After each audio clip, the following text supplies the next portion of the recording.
Welcome to the Heavyweight Podcast. The message behind saying the title of the Heavyweight Podcast is to be able to say that we can weigh in on some heavy shit. You know, what we're talking about is important from every aspect of it. It's a heavy weight. It's not just about physical weight, but the weight of things that can weigh our minds. So I think it's dope that we can have this conversation.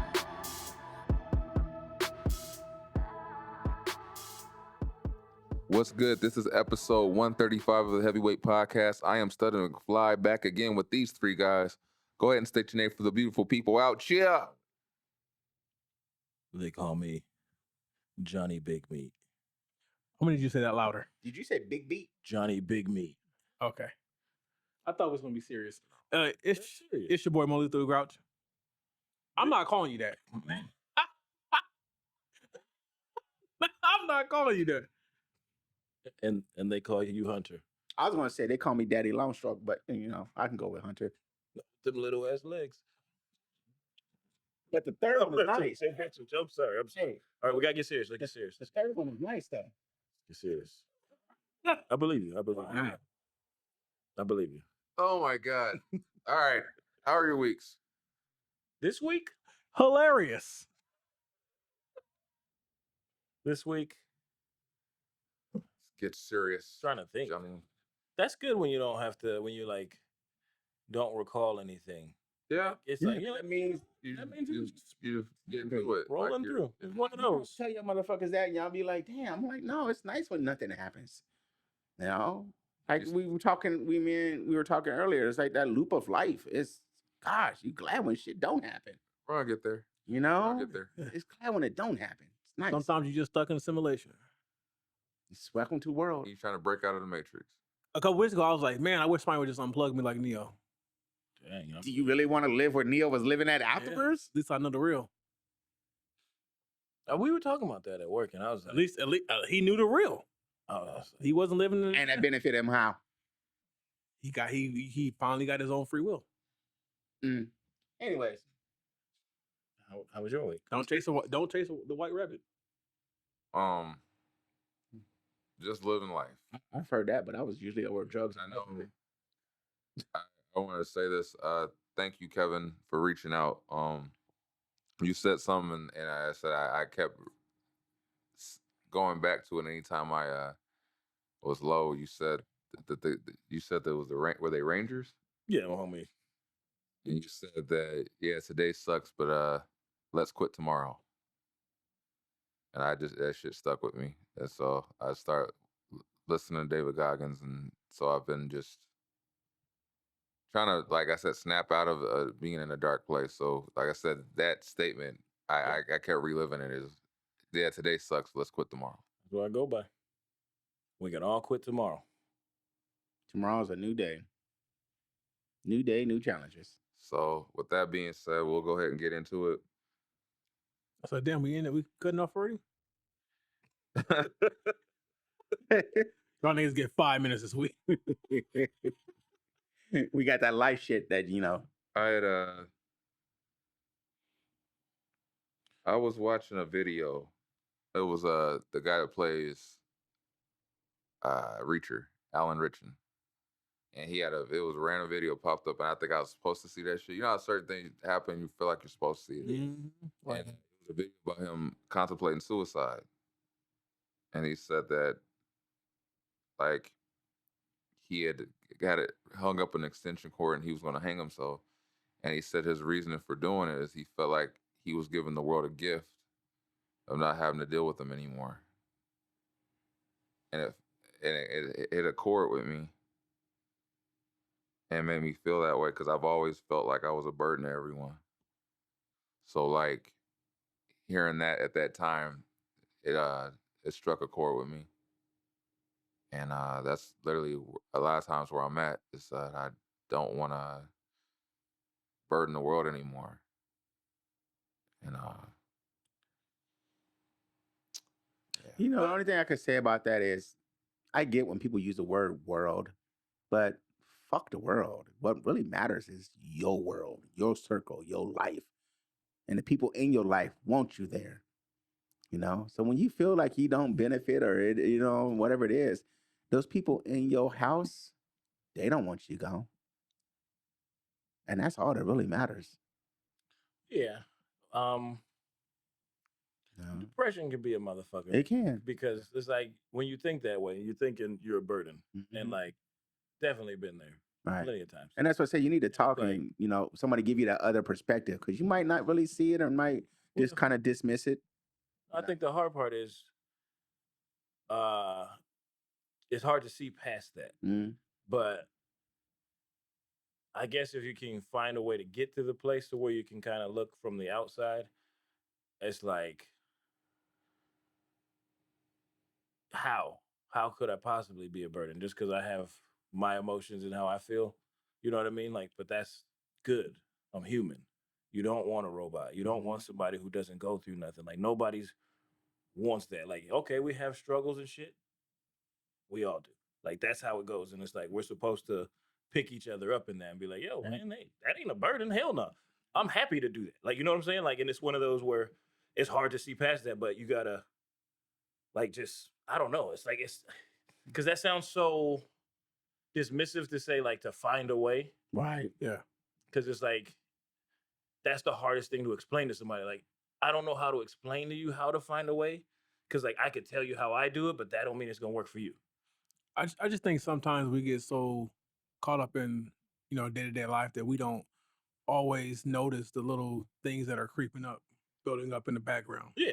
Because you're so focused on, you know, the task at hand or what needs to be accomplished that you don't, you know, you'll look up, you know, 5-6 months down the road and you realize that, man, I need a break. Like this shit's not making me happy. It's actually bearing me down. Yeah. And you get to a point to where I know this happens to me a lot of times. I get to the point to where I feel like I don't see a way out. It's just I'm just surrounded by shit, and you know, and I you know, similar. I go to places I don't want to go, and then it's kind of like I always get to a place where okay, I can only feel bad for so long. Now I got to try to make some sense of what's in front of me. So then you start, you know, slowly but surely you start navigating through and you know assessing the situation, and you just you know what I've found that works for me is I just start removing things and people at that time that either serves me no purpose or doesn't make me happy. You know what I mean? Because a lot of times, like a couple weeks ago when I was going through my whole ordeal, like I told McFly, I said, a lot of time I started thinking about you know the people I socialize with and you know and the people who have access to me, and I'm like, you know, a lot of times I really felt like a lot of people, you know, only want access to you for what they can benefit from you. You know, like you're not necessarily a friend to them. You're just you're something they keep in their pocket in case they need something. Now, can I say this? This is gonna sound weird, but that's everybody. I feel like everybody. You're not gonna be around somebody you don't benefit in some sort of. But what I'm you know saying, what I'm saying? what I'm saying is More of a used. more like you're like to that person you're this and only this type deal. Like, and they only come around when they can when they either need information from you or they want to you know I don't know emotionally you know dump their problems on you or whatever the case may be. And so like what I found was I just started distancing myself from people that I felt like you know, I mean, I don't want to sound selfish, but like didn't serve me a purpose. Like anytime I felt like, you know, the relationship or the friendship was only one sided, I just cut ties because I felt like I literally like I was telling you guys before recording, I literally sat down and I thought about everyone and I said, who's benefited from access to me, who and how am I benefiting? I said like, is it a mutual beneficial situation or am I just the one giving? And because at that time I was to the point to where like I had nothing else to give. So if I'm not receiving something from you, I got to cut it off because I don't have anything extra to give. I don't, and I think a lot of times, like I told, like I was discussing with my wife, I said a lot of times I try to be a good person, and in doing that, I oftentimes overextend myself, and then I can't complain about being overextended because I did it to myself. I'm a man, I got to man up. So I just like I'm in one of those times, one of those periods in my life where it's like I just cut ties. It's no hard feelings. I don't feel any type of way. There's no beef because I even had somebody hit me up. I was like, "What's the problem, guy?" I said, "No, there's no beef. There's no problem. It's just it is what it is. This is the situation at hand. I'm not saying that I'm not saying that I won't communicate or talk to you. It's just that you won't have that access to me that you previously had. And that's what it is. So a lot of times it's like, especially as men, with the pressures of family life, work life, being providing for those you care for, and just trying to show up day in and day out for everybody in your circle. A lot of times we often forget to show up for ourselves.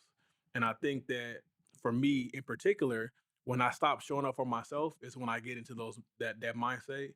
So I have to, and in black and better terms, I have to correct myself in order to get myself back into a good headspace. Yeah, it's whatever. Because I feel like I think one thing I always tell myself is like I got to a point to where it was like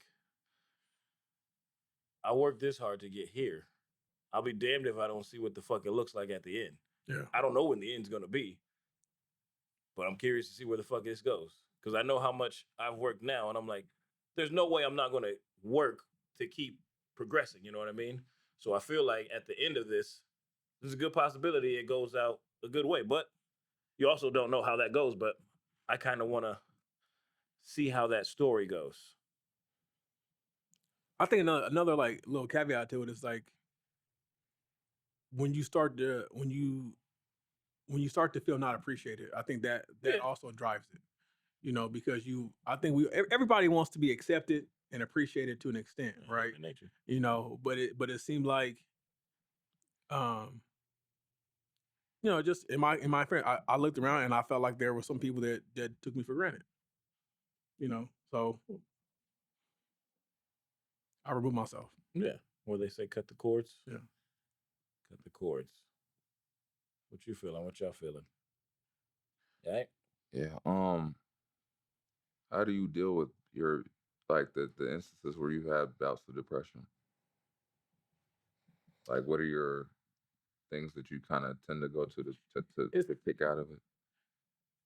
It's different for me now because I have my daughter, right? So even like, I can be in depression and like a couple weeks, like all I want to do is lay down, right? But she'll come in with an energy and a smile, and it's kind of like at first it's kind of like you faking it because you want her to be happy, but then like her energy rubs off on me, and then I'm matching her energy, and now she's not completely pulling me out of my depression because it's happening in the moment, but it kind of like shows me, this is why you go through or you do what you do. Like this is why you stick around. This is why you work hard. This happened here, this smile here. You know what I'm saying? Like, and then a lot of times, like I said, like we said before, like I start to communicate, with those around me and my wife, and I have conversations, and then you kind of like talk yourself up out of it. You know what I'm saying? Because what I've learned in the past is like, you know, when you're in depression, it's even when you recognize you're in it, it's not something you can easily come out of, right? You have to actually surround yourself with people who are, whose positivity outweigh your depression. So they kind of like lift you up out of it. I think I take a different approach. It's kind of a process, I guess, because it's like you said, when you recognize it, like you can like first step is to learning to recognize what's what. Like I think so. Once you notice what you're going through, like I think I separate for a minute and take that time to kind of reflect a little bit, not a little bit, kind of all the way, and then realize, okay, so I know what this is. I try to figure out where it's stemming from if I can, and then I have to integrate after that. So after that, after I go through that, I'm like, okay, now I integrate, and like you said, then you take the small things and be like, okay, that felt good. Okay, that felt good. Okay, that felt good. Let's do more of this. Let's do more of this. So I guess it's more of a process the way I do it. So that's how I go about it. Hunter? Me, just getting it out to the world because I hold a lot of it in and I don't talk. And I've learned that just talking to somebody. As Andy said, you put the burden on them, but our friend ain't gonna look at it as a burden because sometimes you just got to get it off your chest. We don't talk about it; we hold it in, and just putting it out into the universe, putting the words out there. Sometimes it takes that weight off you, and that's usually what works for me. Just letting it out there. Especially to those people that are close to you.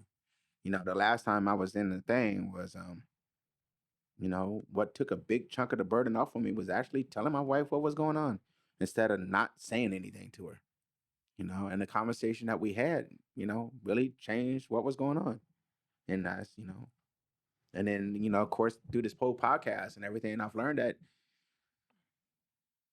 sometimes you just got to talk, you know, holding it in doesn't really benefit you or the situation a lot of the times. It doesn't give you that chance to get a perspective. Like instead of say, you don't hear that words, we can fight tomorrow or whatever it was that the fuck he said. That shit right there, you get that from somebody else. And if you don't let nobody know what's going on, you're not going to get that info. So I mean, to your point, Hunter, a couple weeks ago, I told my wife, I said, I looked at her, I remember I said, I looked at dead in her eye and I said, why can't you love me like you love our child? Right. And I'm saying, like, I'm not saying I don't want you to mother me, but when I watch you love her, it's completely unconditional. There's conditions, whether you recognize it or not, there's conditions to how you love me. Like you have to be in the right mind, the right state. Things have to be going perfectly for you to love me the way, and to love me to the fullest. Whereas when it comes to the child, she can upset you. She can be on your last nerve. You're still going to love her unconditionally, no matter what she does. I said, but when it comes to me, you know, there's conditions behind it, right. right? I said, but when it's reversed, it's like I don't get to, because of my role and the dynamic of the family we have, I don't get to have conditions behind my love. I have to show up day in and day out and love you regardless because of my commitment to you and my commitment to the household. I said, but when I'm looking for, yeah, I may not have been perfect today, right? But you're gonna let me know, right? Or I may have not um done X, Y, or Z, or I may have, maybe not worked a couple of days, or I may have, missed a payment for something, right? It's like you're gonna let me know and you're gonna come down on me, right? But even when you come down on her, it's in a loving way. But when you come down on me, there's harshness behind it. It's a combativeness, right? So it's like when I said that to her, like I could tell she got like a little offended, but she thought about it and we talked about it and like she kind of understood, like, yeah, I do understand, like when I'm dealing with you, sometimes I can be a little harsh. I could be softer. And I was just basically trying to understand, like, yeah, like my life as is hard enough. I don't want to have to fight the world and you. I said, so that's why, like, a lot of times I don't necessarily tell her everything I'm thinking or going through, because I know if I explain myself to you, now I gotta explain myself, one, which I don't want to do to start with, and now I'm gonna have to fight to justify, why I'm feeling this way. You know what I'm saying? Because it's not to say that she's not going to validate what I'm feeling, but she's going to have a rebuttal. And sometimes it's like when I'm telling you how I feel, I don't want you to rebuttal. I just listen to how I feel. Let me get this off my chest and walk away. And I think I think that's something that a lot of men struggle with. I do feel like a lot of men feel like our love is conditional. See, and I feel like what you said, because I feel like that with the whole conversation, but it's opposite, because it'll come to me where something will be said and it's like, I just want you to listen. And it's like, to me, when that comes, it's like, you got to tell me that off the beginning. Because I'm one of those who's like, if you're going to talk to me, I'm going to have a conversation.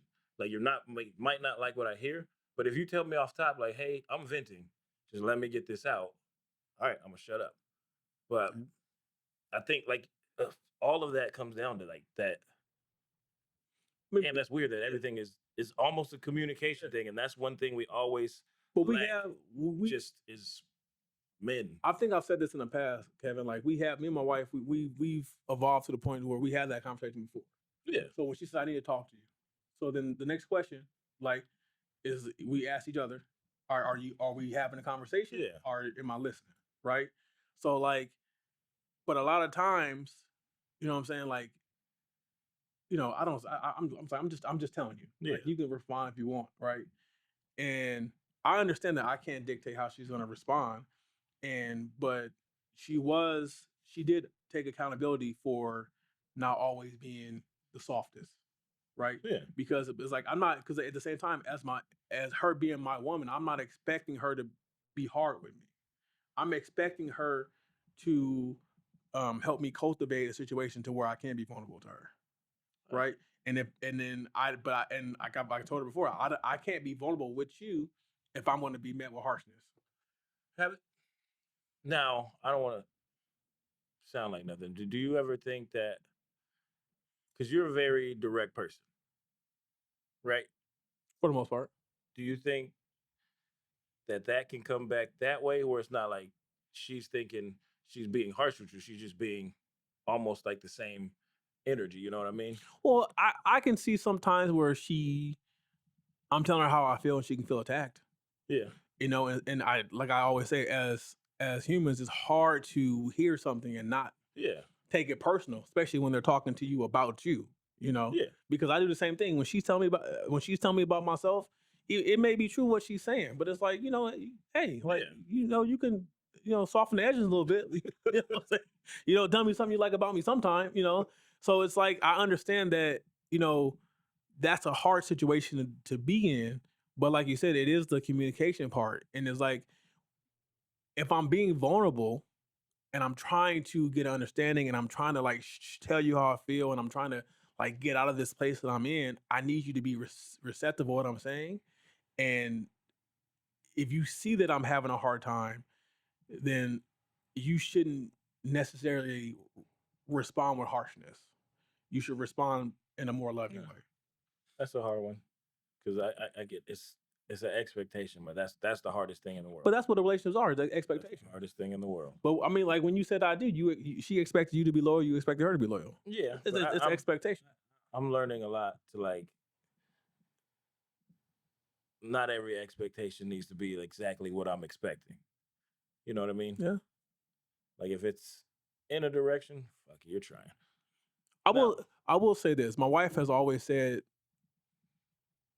she always says to me, she says, you have to tell me how to love you. Yeah. Right? Because everyone is loved differently. Right? So if I can communicate effectively how I want to be loved and she meets that, that's the expectation that I expect.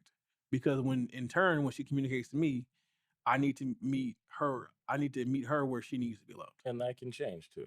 That's the thing, because that can change over time. I do got a question with the lines of in the depression.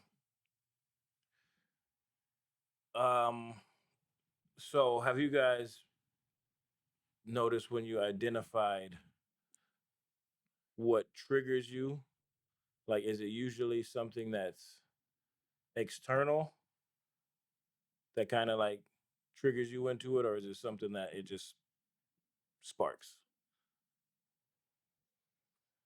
I know for me it's constant, like certain things that happen that kind of take me back to when I was a child or at any time where it was a big issue. So it's almost like sweeping it under the rug and it never got dealt with. So like when a certain instance will happen, that it'll automatically kind of like insert here, and then it like hit me like a ton of bricks. So it'll be like, Does that feel like is it like a fear of like a repeating that, going back to whatever? I don't know if it's a fear or if it's just something where it's kind of like you thought you've gotten away from it, you thought you were good, and then somebody or something will remind you that Still got some work. Yeah. I know for me it's a fear.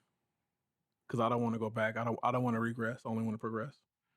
It's a fear. Yeah. It's a fear. I think fear is good. If you got to learn. It's the control part is the hard part. Because even with going through like those bouts of depression and contemplating things, like I never, like the thing that I know gets me through it, I never thought to take a day off. Even when I don't feel up to it, I'll just go to the gym and I'll go lift or I'll go, play basketball or do something that just kind of not let me think about it for however long. Um, but it's just something that like gets triggered, and then it'll just put me in some downward spiral, and then I just start thinking about everything negative, and then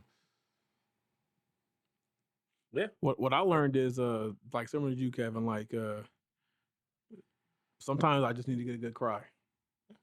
I haven't cried in over a year, nigga. You need to get a good cry. The last time I cried was at my dad's grave. I'm telling you right now, I cried a couple weekends ago, like Saturday, Sunday, Monday. Just cried, thinking about all I lost, think about all I could lose, think about all the things I'm unhappy with, and then then I try to think about what's going good, and I try to lean towards that and lean that way. But it's almost like when I did cry, it was like lifting the boulder off my shoulder a little bit. It actually, crying actually gave me clarity. Weirdo. The only thing I have that's similar to that, a simulation of that, is the little thing. Like when Kevin reached out and then he said what he said, I will take the effort of him saying what he said, and I would look at the like the message, the today sucked, but let's quit tomorrow. Like I would take that and like take that to heart and like hold it in and be like, I'm gonna take that to try to get through the next part. Or like something simple as like at the gym, there's a girl that works the front desk, and she saw me randomly last week, and she was like, Andy, right? And I said, yeah. And she was like, you're one of my regulars now. And when she said that, it made me feel good because it was something where she just took the time to remember my name and say, I see you all the time, so I'm gonna remember you, and you're one of my regulars. And she smiled, and it made me feel good because it was like, yeah, this is something I am doing consistently, and for you to be able to acknowledge that, it meant a lot. Like it's something simple, but it meant a lot because it was just taking that little small victory and saying, that's right, I have been here for a year, and she's acknowledging that I continuously come regularly, and I'm not just some random guy that sporadically pops up in the gym. You're not like that blurred face in the fucking back of a picture. I mean, that's how it feels. Yeah. Like, I mean, that's the only way to describe it. Where you're like, I'm just floating through this shit. Yeah, and it does feel like you're just like Hunter when we were on our way here said, like you're just going through a loop. Yeah. And you're living this life loop, and you're so stuck in this loop that sometimes, like when you're somewhat triggered, you're like, what the fuck have I been doing? What am I doing? Like, what the fuck is this? Like, why am I doing this? And then you have to find the meaning in it to make it feel worth it, because why am I in this continuous cycle of just doing the same things over and over? And like you said, sometimes you feel like there's no way out of it. So this is gonna sound weird because I was thinking this, and I was like, when you get into that state, it's probably weird to think this, but you're like, why is my body telling me this? Like, that's kind of how I think, because I'm like, I almost feel like everybody goes into some sort of state. Some are like very, very, very different. And I think your body is almost like, it sounds like you're connected in some way to whatever's going on. And it's like your body is kind of telling you, like, hey, man, something ain't right. And like, I almost go, all right, let me listen to this. So that's where my quiet shit comes from, where I'm like, all right, I got to listen. And then you kind of like run through life and you're like, huh, that's where it's at. Like, I know that sounds weird, but like, I kind of like, and then I kind of see, and like, most of the time I'm like, well, that part I can't fucking do nothing about. But this part I can do something about. And let me go through this shit though. Like, cause this shit's important. Like the crying part. Yeah. Like when I go to a crying state, I'm more like, cool. Okay. Go to it. Like release it. Don't fight that shit. Just let it be. And usually on the other side of it, you're like, that felt good. And sometimes you're like, all right, that felt better, but all right, there's still stuff we gotta figure out. So and I don't know. Another thing I did randomly, I was listening to David Goggins. I was just like, fuck it. I'm gonna go on TikTok and I'm gonna just start talking about my childhood. And in my mind, I was like, maybe me saying something from listening to David Goggins shit. It was like, maybe if I talk about something, maybe it'll spark a chord in someone else, and maybe it'll make them feel like they, I went through something similar. So yeah, like that helped me hearing you say something. Yeah. So I just started talking about my childhood, and it's like something I never really talked aloud about. But when I talked about it aloud, it made it feel real. And then it hit me like, and then I even said in one of the videos, maybe my dad should have put me in some sort of therapy at some point, because when I thought about some of the shit that I was saying, I was like, kid ain't supposed to go through that shit. Like, and I realized that I wasn't supposed to, but when you really hear it aloud, you're like, I ain't supposed to bear that weight. I'm not supposed to sit here and think about my grandmother being this evil woman who pointed and laughed at me when my mom was going to whip me, and my mom having to cry and in disbelief be like, why did my own mother hate my child? Like, and knowing that that's what she was experiencing at 4 years old, me comprehending that as a 4-year-old, looking at my mother deal with what she had a realization about, and it be out of my control and her control. But she thought she was doing what was best for her child. Like, to understand that at 4 is not something you should be understanding at 4. That's a hard one. Or like dealing with the back and forth with them, and constantly seeing them fight in front of me, and me not having any other guide of knowing what a relationship's supposed to be. Yeah. Then my parents always arguing. I don't have any other thought. Have you ever talked to either one of them about that? I didn't, but I said this on the podcast maybe a year ago. The last memory I have of them together, they were civil. That's the only time I've ever seen them civil. Yeah. Throughout my whole childhood, it was always turned up. I can't stand that. Yeah. So to see the last image I remember having of them together, how you doing, Jesse? How you doing, Faye? Yeah. And it was like, that's the first time I've ever seen you guys be civil. Blew you away.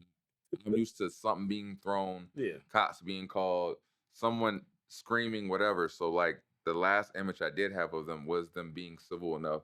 And Zulia told me recently that when she talked to my mom about it, she said that she did that because she wanted us to all see the situation differently, especially the grandkids. Oh yeah, that's awesome.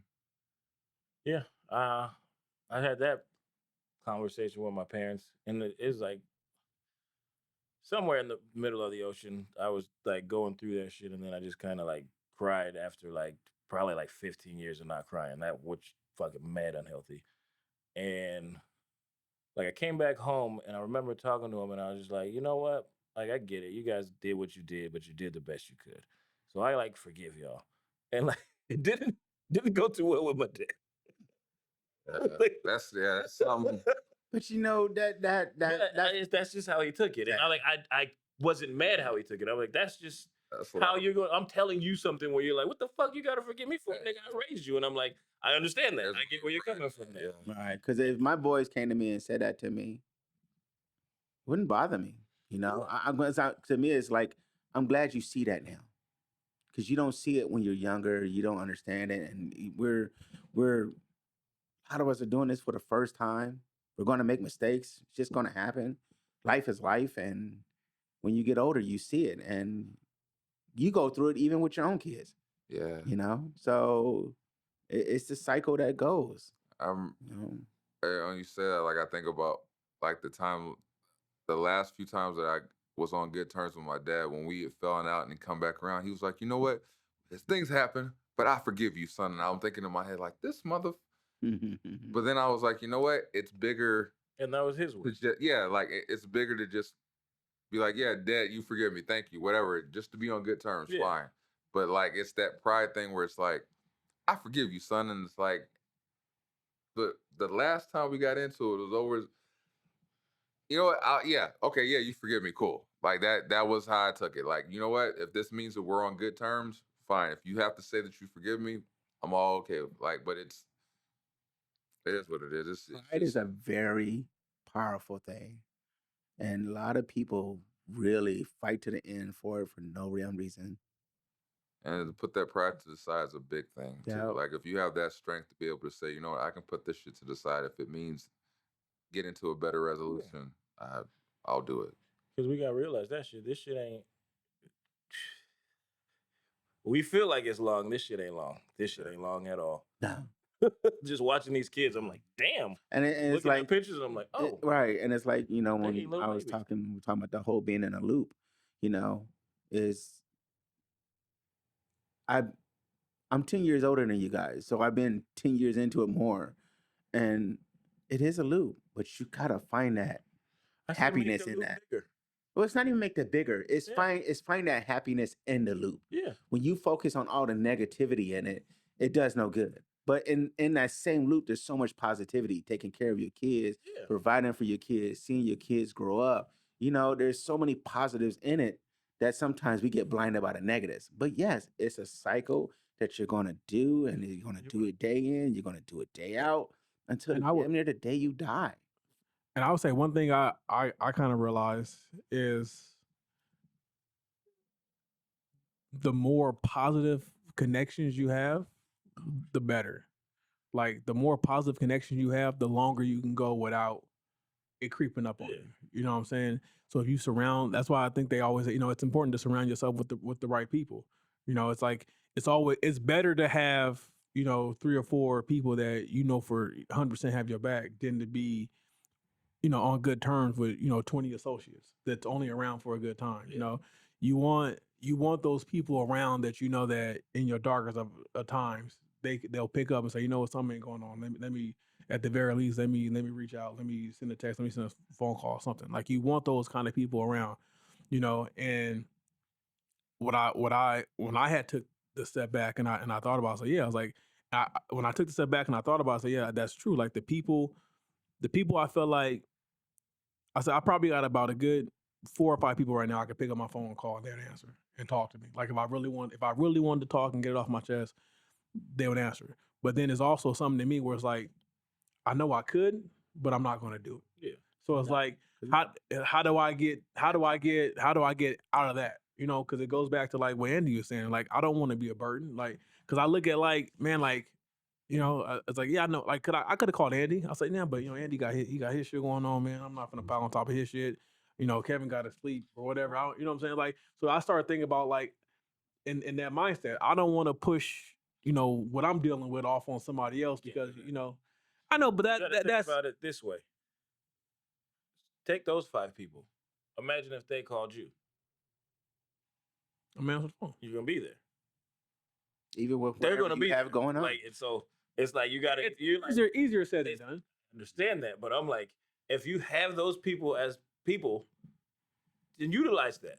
Like, there's a reason those people are in your head. You know what I mean? Like, they didn't just be like, well, and then you go, well, no, fuck that. I ain't calling them. Like, why? Like, most people have fake motherfuckers around them. Like, most people do, and they'll call them. I'm like, oh man, I'm at the grocery store. You got shit. Yo, you telling me you can't talk? You got shit. You ain't got shit. You got shit you don't want to You do. assume I have shit. You got shit you want to deal with. But that's the thing. That's the way I try to block You out. a therapist, nigga. Reach past that, even though I'm bad at that. I'm bad at that too. That before I went into that stupor, that spiral, I told you, Mo, like I noticed that my defense mechanism was to, when I felt like something happening, I would just automatically detach and distance. That's my go-to. And I got so comfortable with doing it, I just do it all the time. It's almost like autopilot. But I realized it just puts me in this perpetual state of being alone and thinking to myself. And then that shit gets me in trouble. Yeah. But like, it's the thinking. I feel like that part's important, but then you got to disconnect. Yeah. Not disconnect, but disconnect from that part. Because you can disconnect from everything else. It's like it's so easy to say. I know you that. get so used to it that you go, and then it's like, oh, now you're in this void bubble by yourself, and you're like, I ain't deal with shit though. Like I'm just, I'm just by myself dealing with everything at the same time, and it's hit me from left, right. It's like, what was the best example I give is as a visual example is like Doctor Strange in the second movie where all the fucking spirits were hitting him at once. That's what it feels like. It's like, oh, you didn't deal with your parents' issues. Bow. Oh, you didn't deal with this. Bow. Oh, you didn't do this. Think about this. Bow. Like, and it's all hitting you from different angles. And you're like, I've distanced and detached myself so much. who the fuck is gonna give a fuck? Like, I'm dealing with this by myself because I literally put myself in a void. Like, And you're your own worst enemy yeah, sometimes. like, and it gets to a point where I was just like, is the easiest option just to off myself? Like, No. and I hit that point. As I said, that's why I've learned just to talk. You guys talk about crying, you know I'll cry in a heartbeat. Oh yeah, we know. You know, but I don't care. You know, I get it out, I say it, and I've learned that you just got to let it out. To me, if I call and I talk to you, I need a soundboard. I don't need you to fix anything. I don't need you to do anything. I just need you to soundboard. You know, because like I said, just putting it out there to where you don't feel alone in it. You know, just hearing letting somebody just get it off you, and then you step out of that small little bubble and you don't feel like I'm in this alone. Then by the time you hang up the phone, you're like, damn. You feel a little bit of release. But when you hold it in, you get into that bubble, you become your own worst enemy. Your mind is a very vicious, evil cycle And that just can it run you. sucks is that ton of bricks feeling. Like, it'll hit you like out of nowhere. You're like, ooh, shit, like that hit hard. Like, what the fuck did that come from? And like, I realize there's been so many instances lately, like there would be like a memory, and the only person that would remember that story would be my dad. And when you realize that you're the only thing on this earth that has that memory left, that shit hits. Cause like there's certain things that I'm like, man, I would really like to be able to ask my dad what happened there and what can he remember when that happened, or what this situation, or remember when that happened. And you realize you're the only thing left on earth that remembers that, because no one else can corroborate your story anymore. Right. That's another fear I have. What's that? When it comes to my grandparents. Like, remember the memories, remember the voice, remember the inflictions. You know what I'm saying? Remembering those things. It's like I can see the memory clear as day. But sometimes I have to like really ponder how what was said was said. Yeah. You know what I'm saying? Like, and it's like that, and then when I start thinking about shit like that depresses me. Because then I start missing them. Yeah. And it's kind of like, well, now I'm spiraling, I'm thinking about this. Yeah. And so like that within itself, like that's been a fear of mine forever. Like I remember I lost it was maybe like a year or two after my grandma had passed, and I lost my cell phone. And it wasn't even about losing the cell phone. It was about that cell phone had the last voicemail on it. And I beat myself up so bad. I was like, this is the last like of her voice that I had that I don't have anymore. And like even when I think about it now, I get mad at myself. Like, how could you lose this? Like, because I had been telling myself forever, I gotta find a way to get this off the phone, get it somewhere, And I never did. I never did. I never got around to it. I was too busy, feeling bad for myself. Too busy, not living the life I should have been living to even take the time out to do that. So like that, like when you said that, like that's a fear of mine. Like that's why it's funny we talk about this. I was talking to Eddie, the shifter. Yeah. And I was telling him, man, I was like, because he had went through, a similar situation with his mom. She was fighting for her life, and I was just telling him, I said, man, hey, bro, I said I'm praying for you and all that. I said, but I'm telling you right now, man, cherish it because you're gonna miss it. And the thing is like you're gonna miss the little things. You're gonna miss, how she walked, how she used to say, call your name, the little thing like that's the stuff you're gonna miss. That's all like. And because I told him, I was like, man, every, because he sees him all the time. He took that month off to be with her. I said, every chance you get, bro, call her. I said, I don't care if it's just you walking from the shifter to the bathroom. Like, call her because you're gonna miss it. I'm telling you. Like, I'm telling you this from experience, brother. Like, you're gonna miss it. So, like, when you said that, like, that just really like that sparked like, I was like, yeah, because that's a fear. Like, I fight daily to remember those things. That reminded me of a good thing is when I went to Texas. Well, shit, a lot of things, because what you said with the memory, that shit hurt me with my aunt, because she's the last one. She's like, I'm the last one. And I was like, damn, I can't even imagine that. But while I was there, I was in the same boat. I don't have any voicemails. Like the shit I have with my dad is like, it's don't got nothing. But my cousin had a videotape, and there he was. And I was like, I have not heard his voice in years, and that's good. That's a good feeling. It's a really good feeling. Like it didn't bring up any like, but he was a little drunk in there. But I was like, oh, that's cool, man. Like that was cool. But the crazy thing is like, once they're gone, it's like, yeah, you can recall the negative times, but it's to me personally, it's all the positive is what stands out. Yeah.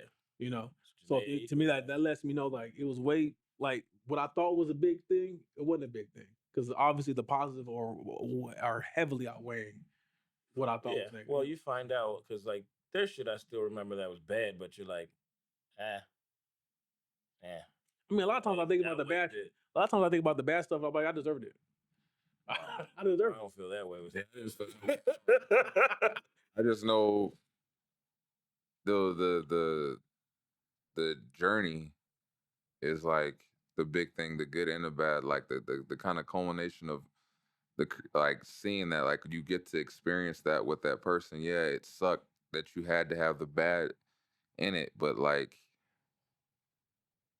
I asked that question however many pods ago because it stemmed from the Joe Budden podcast, to go back and rewind certain things, even if for a split second it would be nice to just go and say, hey, like I would really like to go relive that. Like it's a big thing because I do miss them, and like it sucks. Right. Me losing my mom and my grandma within a year apart and only being 25, 24 at the time. I don't have nothing to look back on. I for maybe the past 10 plus years, I didn't even have a picture. And then I remember talking to somebody that knew my mom, and he was like, oh, I have some pictures of her. So he sent them to me, and those are the only pictures I have of my mom. It's 3. There's no sound, there's no voice, there's no pictures, there's no nothing. And do you still remember it? Like me, I find myself in those moments where you like remember like a laugh.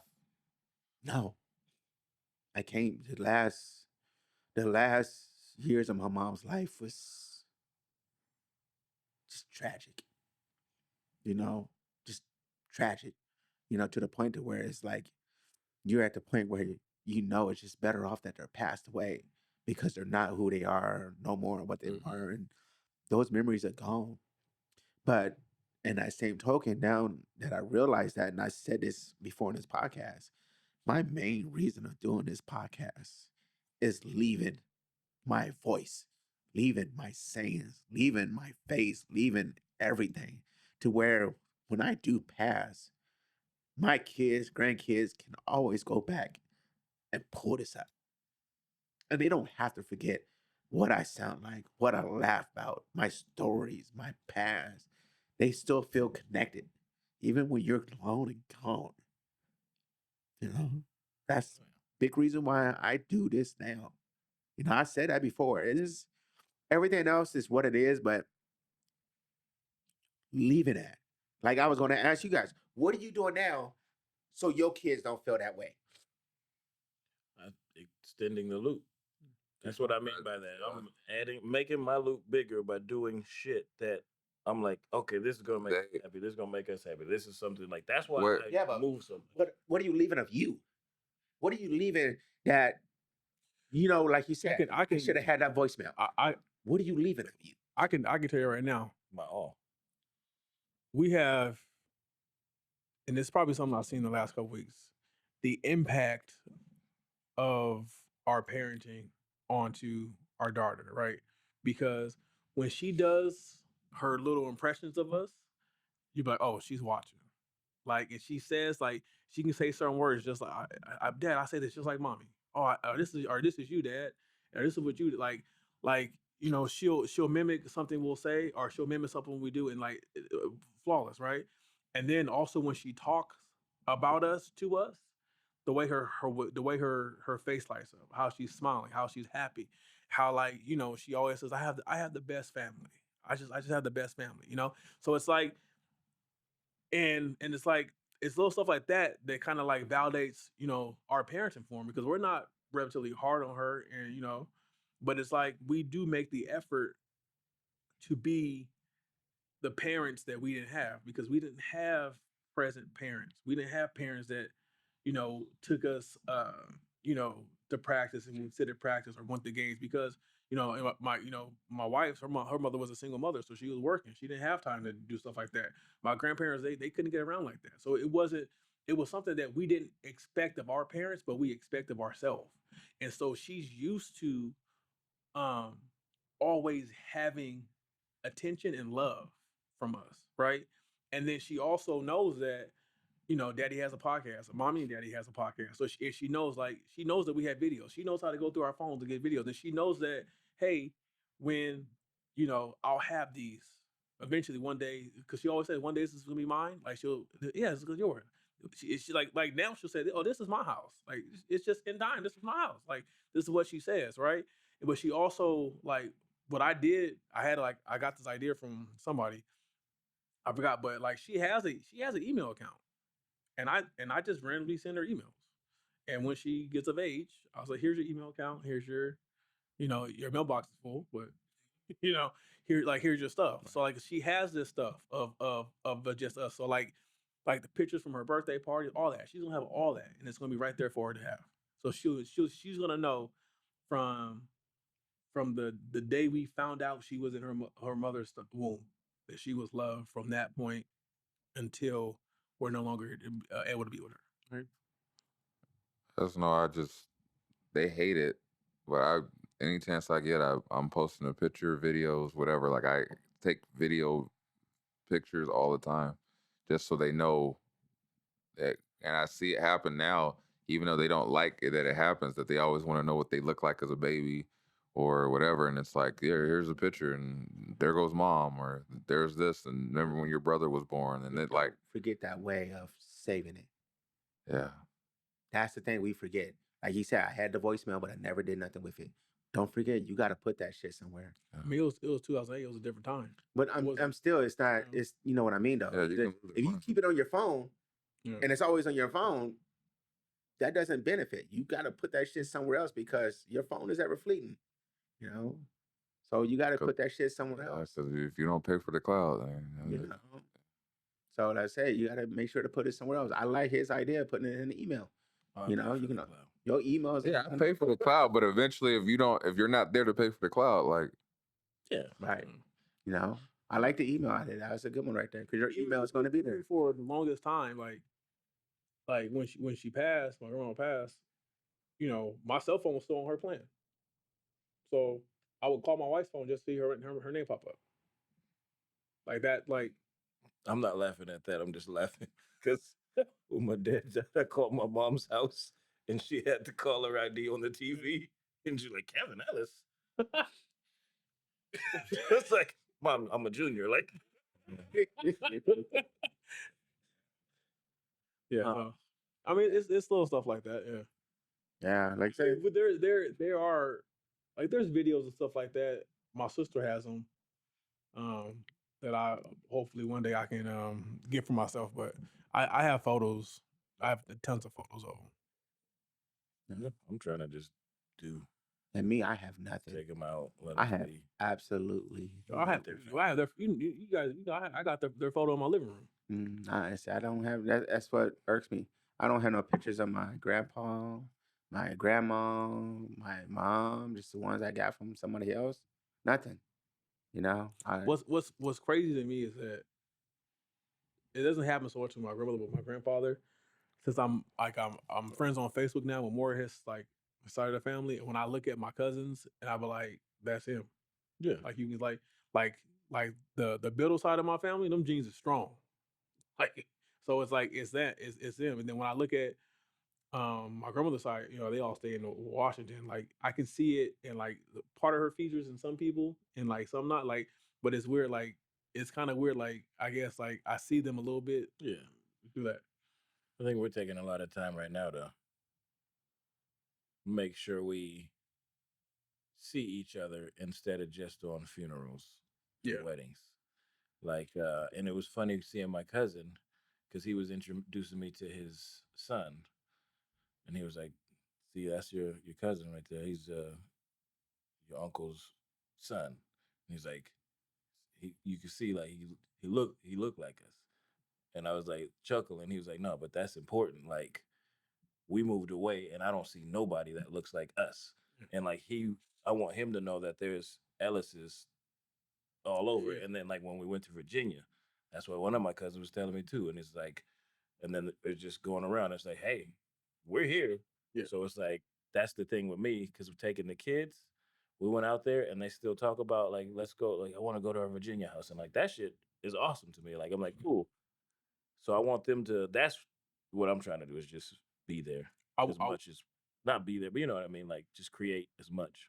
I can't agree with that, Kevin, because when we went to New Mexico last year, I was like, we should do this more often. Like, even though it's a hell of that drive is terrible. But it was like she was like, "Oh my God, Dad, I have so many cousins." Yeah. You know, and then we got we're all together, and we're looking at them like little niggas looking like that. Yeah. You speak of that, and then like what's weird is I have a small bubble, and you got this. I don't even know if you were listening, but when you hopped in my game, my cousin had hopped in, and I didn't know he was there. Oh, We were playing, and I was like, because I looked and I was like, there's two green. I was like, oh shit, that's Maurice, and then I was like, it's Keith. That's my cousin, and he was like, yeah, Cuzzo, they're over here, Cuzzo, and I'm like, Yeah. me like it's weird because like we connected a couple of times, and it's so weird, but like those are the small victories I take because like we bond over Call of Duty, like, and it's one of them things where when he randomly sees me on, he'll join my game, won't say shit until all of a sudden you're like, man, they over here, cuz I'm like, who the fuck, like, but it's one of them things where it's like, yeah, the couple of the relationships where I can see the cousins are saying, I know you had a bad dealing with our grandma or whatever, but like, just know I'm here for you kind of thing. Like, what's wild for me is that like so my daughter, like they have like a cousin like FaceTime group. They FaceTime and they play Barbies together, right? And like the conversations be wild. Yeah. I'll be like, you guys are like 7, 8. I think the oldest is like 9. What are y'all talking about? You know, and it's like, of course, I already know when they hang up, Phoenix gonna come tell me all the tea. Yeah. You know what my cousin said? Wow. You know what I'm saying? Like, so, like, but to me, like that, that's cool. Like, that's something like they're afforded because of the generation they have. You know, so like when we're that age, like if we want to in the house together, we you know, we want to see it, but they literally now do a video conference. Yeah. And I was like, okay, cool. So, and like I know, like when my family, with my brothers and sisters, we try on the weekends. Like if my sister's off, we'll all FaceTime at one time and chop it up for a little bit. So we make the effort, you know, to see each other even when you know we're far away. That's just the times we're in. But I think that, like I said, going back, like it's the connection, like because I feel like regardless of who you are, everyone needs some form of human connection. You know, you got to have. Because that connection validates that you two are human and that, you know, everybody goes through the same shit. Yeah. So with that being said, this has been episode 135, I believe, of the Heavyweight Podcast. It's one of those. I am Stutter McFly. Thanking you guys for listening to us, especially with, deep subject like this. But again, I'm back with these three guys. I'm Kevin Ellis. I'll be Kevin Ellis right now. Junior. It's your boy Melissa the Grouch. I'll do that. Hey, and they call me Hunter. And on that, with what we talked about too, if you're ever feeling any way, you don't have anybody to reach out to, DM Kevin. Should get the hotline number instead of just saying call the suicide hotline. And you can reach out to Kevin personally at Dulo. If you got my number, you can. Or you can come on. The Heavyweight Podcast. If you can, if you want to DM us because you're going through some shit. If I'm on, I'll read and try to help. Yeah, we're honest people. Sometimes too honest. Not in that situation. So I'm doing bad. said if you ever need a ear, if you reach out to the Heavyweight Podcast on IG, TikTok, wherever, I will. If I'm on, I will respond. I can't say anything about their schedules. I don't know if they're scheduled on, but they're good guys. I know they'll respond. And It's just a 3-number thing now. Yeah. Wow, 988. Mm-hmm. Yeah, that's smart. So 988. 988. But We love y'all. Thank you so much. like, Love subscribe, you, listen, Negroes. share. Till next time, peace. We love you. Peace. Grits. It's a wrap. That's all she wrote, folks. Thanks for tuning in once again. You can check us out on all streaming platforms. Click like, subscribe, leave some comments. You know what I'm saying? Is it Monday yet? Hello. Every Monday you got new episodes, so tune in. Have a blessed one.